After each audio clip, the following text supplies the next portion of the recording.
There's something about video games set in the Middle Ages, whether it be more reality-based or fantasy, having you go off and fight a dragon. You're basically living all of these stories you grow up hearing about, like King Arthur and all the great novels by Tolkien or George R.R. Martin.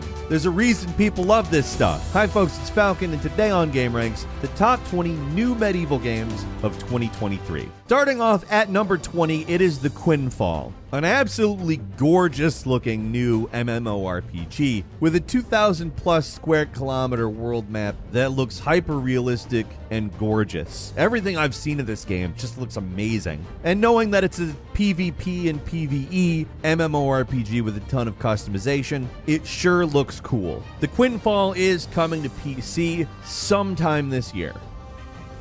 At number 19 is The Lords of the Fallen, a dark fantasy action RPG that is actually a sequel to the 2014 game of the same name. Now, the original was a Souls-like, and so will this. I mean, it's probably not a drastic departure. However, visually, it looks pretty different, at least as far as I can remember. The original was pretty well received, but sometimes was criticized as maybe a little bit easy for a Souls-like. It's been a really long time since I've played it, so I can't really remember if that's true or not, but I do remember it fondly. And just off that, I'm pretty excited to play a new Lords of the Fallen. It looks way cooler this time around, in my opinion. We do not have an exact date, but it is going to be a next-gen title launching on the PS5, the Xbox Series, and PC sometime this year.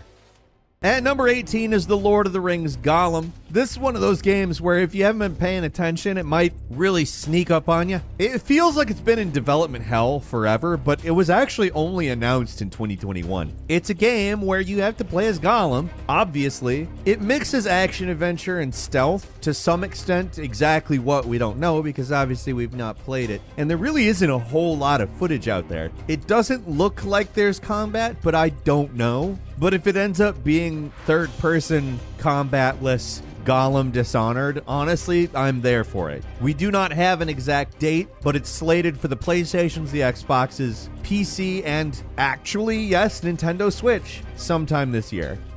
And number 17 is the Senua's Saga Hellblade 2, the follow-up to what is just a fantastic game. This is also a game that they've been using to kind of show us what Unreal Engine 5 looks like. Holy hell. The graphics on this one are just blowing my mind, but also I'm just really excited for the story to continue. The original game, sometimes a little bit simple, but is really effective at telling a great narrative, and it's a lot of fun. For anybody who doesn't remember, this is a game about somebody with schizophrenia fighting their way. My one hope is that they can take what is a really good basis for combat and give us a little bit more varied of an experience in the combat, because it's super fun, but man, they did not give us a lot in terms of different enemies, different experiences.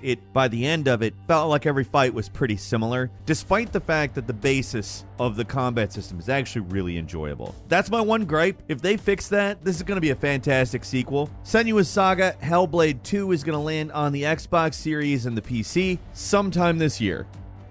At number 16 is Wolong Fallen Dynasty. It's sort of medieval. It takes place in a kind of fantastical ancient China. It's got swords, spears, horses, warriors. So yeah, it is yet another Souls-like game, but it's from who we would consider the second best developer at it. Obviously, you're not going to beat From Software at their own game, but these guys made Nioh and Nioh 2, which are easily the best non-From Souls-likes. This game gives you tons more flexibility of movement, combat styles. It introduces more magic spells. Plus, that kind of a give-and-take mechanic like from Sekiro. You're making your way through linear areas, you're exploring, grinding souls, and killing bosses. What did you expect, honestly? And straight up, it's pretty awesome. At number 15 is Night Crows. Frankly, a pretty out-of-nowhere MMORPG coming from WeMade, and they're boasting 1,000-player PvP. If they can deliver a 1,000-player PvP MMORPG, I mean, they win just on that alone. We'll see. We don't have a release date. It's supposedly coming this year to PC, though, and perhaps other platforms. We'll see. At number 14 is Project the Perceiver, an action RPG. This is a game that looks like a Dark Souls game at first, and then you start seeing just completely different things. Like there's this mask system that allows you to essentially take on the form of any enemy you've defeated. There's some acrobatic stuff that you definitely wouldn't see in Dark Souls. There's some aspects of, there's a bunch of gameplay that's been released of this, and there's stuff that reminds me of Shadow of Mordor in the combat. I don't know. There's a lot that this could be, and the fact that they released so much gameplay up front, like they just threw 40 minutes of how this game works at people for them to scrutinize. It shows a lot of confidence, and it looks like a great project. Project The Perceiver is coming sometime this year. At number 13, another project, Project Awakening, something that looks a little bit different from the previous, however. Basically, the developer Cygames is targeting something between Monster Hunter and Dragon's Dogma as an action RPG. Big ol' open world. It kind of looks like the era of the Monster Hunter genre has officially began. And details are a little sparse on Project Awakening, but it's a PlayStation exclusive, and it's targeted to hit sometime this year. Was originally announced for PlayStation 4 and PC. I think we'll probably see it on PlayStation 5, maybe on PlayStation 4. I don't know. We'll see, though. And number 12 is The Awakener, Risen, an open-world action RPG set in a fantasy world, of course. It comes to us from Chinese developer Tenor Games. It's single-player, and it's pretty cool looking. It's certainly got a unique look to it. It reminds me of the, mid-2000s type fantasy online game. But again, it's a single-player action RPG, and of course it was made now, so it looks significantly nicer. It looks a lot like Dragon's Dogma, and I'm not complaining about that at all. This is another PlayStation exclusive, so probably see it on PS4, PS5, but it's also coming to PC sometime this year. And number 11 is Gangs of Sherwood, a co-op set in a reimagined Robin Hood Sherwood Forest. The idea is that the Sheriff of Nottingham has obtained Philosopher's Stones and is now very powerful. You are standing up against him. Up to 4 players can play co-op in this game. It looks really cool, honestly. It's got a kind of an arcadey look to it, and wow, is there not enough games that go for that nowadays. Gangs of Sherwood is coming to Xbox Series, PS5, and PC sometime this year. And number 10 is Blight Survival, another 4-player co-op. This one's a roguelite, though, so in terms of the arcade elements we were talking about on the last one, this is a decidedly slower-looking game, set during a plague, like it's a medieval zombie game. Looks kind of like medieval Resident Evil 4. Don't know if that's how it's going to play out, but the sword action that we've seen is very cool looking. This one's on PC only and doesn't have a set date, but we'll see it sometime this year. And number 9 is Manor Lords, a strategy game, city builder. Didn't expect we'd be talking about a whole lot of those, did you? Well, it's a pretty cool looking one, honestly. You got the whole range of strategy games here. Like I said, you got city building, you got an economy and social stuff, but more importantly, you got large-scale tactical battles, meaning this thing ranges from creating to destroying. That's everything that I need in a strategy game, and I'm really excited to see where this one goes. It looks cool as hell. We don't have a release date, but it's coming this year, and I can't wait to play it.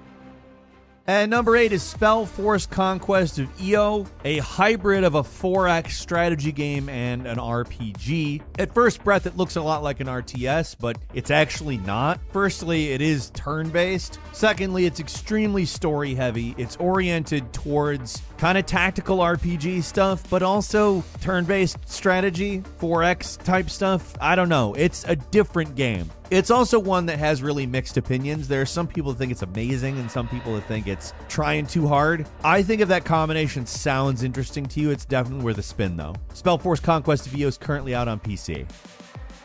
And number 7 is Undead Citadel, a VR hack-and-slash horde zombie game. To be frank, this is the type of thing that, if you're not interested in VR, will make you interested in VR, because this is exactly what I want out of VR. Physics-based, weapon, hack and slash. Sword, shield, bow and arrow, zombies. Just looks fantastic, and I am so ready to get in on this. We don't have a specific date for it, but obviously it's coming to VR platforms, including Oculus, Vive, and the new PlayStation VR. Wow, I can't wait.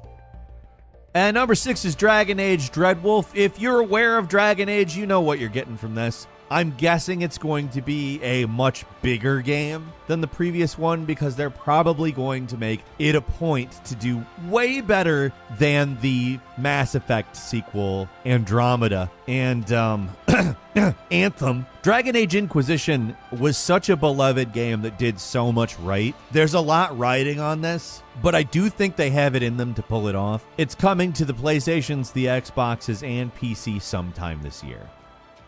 At number 5 is Crimson Desert, coming to us from the developers of Black Desert Online, Pearl Abyss. It is using the engine that they developed for Black Desert Online. However, it is not going to be a prequel to that story as originally intended. It ended up being something that they consider different enough from Black Desert Online that it's worth just making into its own thing. Crimson Desert looks pretty cool, too. That's going to be landing on the PlayStations, the Xboxes, and PC sometime this year. Moving on to number 4 is Assassin's Creed Mirage, set in the Middle East and giving us that kind of old school Assassin's Creed experience. This is something a lot of fans have been wanting for a long time because, yes, the recent large open world Assassin's Creed games have been fantastic, but they also have that Ubisoft open world crap. I'm excited for a narrative-focused, slightly more streamlined Assassin's Creed game. It's kind of been something I've got a hankering for. I do hope they continue making the large ones, but I hope that we also get small ones now too. Hopefully Assassin's Creed Mirage is successful and we see more Assassin's Creed games along these lines. It'll be landing on the PlayStations, the Xboxes, and Windows sometime this year.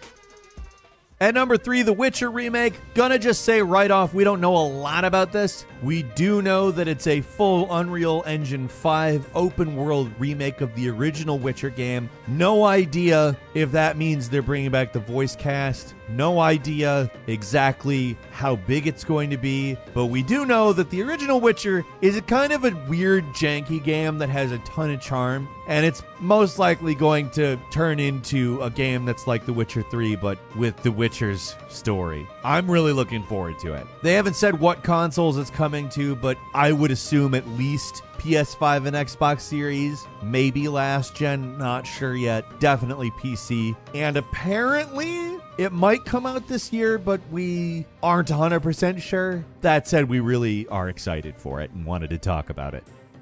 And number 2 is the Gothic remake, which is being billed as a faithful, full remake of the original Gothic, which to call a revolutionary game would really be an understatement. And now it's gonna look incredible. Everything we've seen of this remake just really looks cool. The environments look very pretty. Characters don't look like, 2001 jank. And the combat has apparently been updated to some extent too. I don't know, I'm really excited because this is one of those games that I don't really enjoy going back to despite enjoying it when it came out. It's just such an old game that's so full of jank, it can be frustrating at times. That said, it was revolutionary and it caused so much to happen in the gaming world. I'm just really excited to see it sort of be given the treatment it deserves. It's coming out sometime this year on PS5, Xbox Series, and PC.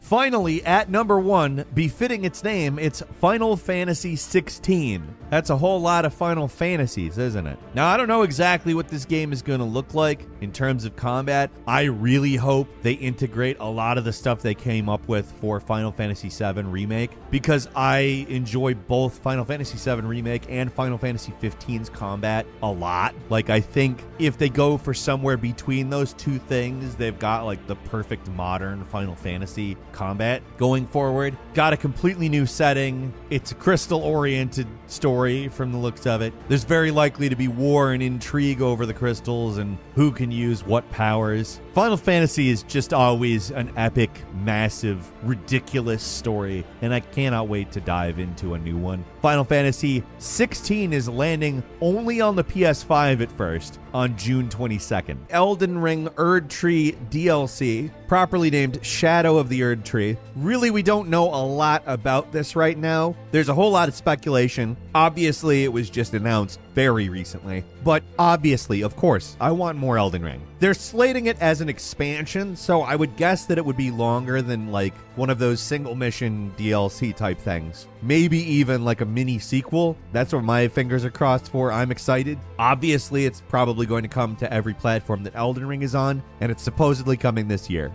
Stormlight, an open world game in which you're tasked with becoming an expert assassin capable of waging war via the dark arts. Apparently, the realm of Redreach is under threat by the return of Requiem, which is a being feared across the land, according to marketing materials. It looks good. I love what this game looks like. The magic stuff looks really, really cool. In terms of consoles, it's an Xbox exclusive, but it's also coming to PC sometime this year. And that's all for today. Leave us a comment. Let us know what you think. If you like this video, click like. If you're not subscribed, now's a great time to do so. We upload brand new videos every day of the week. Best way to see them first is, of course, a subscription, so click subscribe. Don't forget to enable all notifications, and as always, we thank you very much for watching this video. I'm Falcon. You can follow me on Twitter @FalconTheHero, and we'll see you next time right here on GameRanks.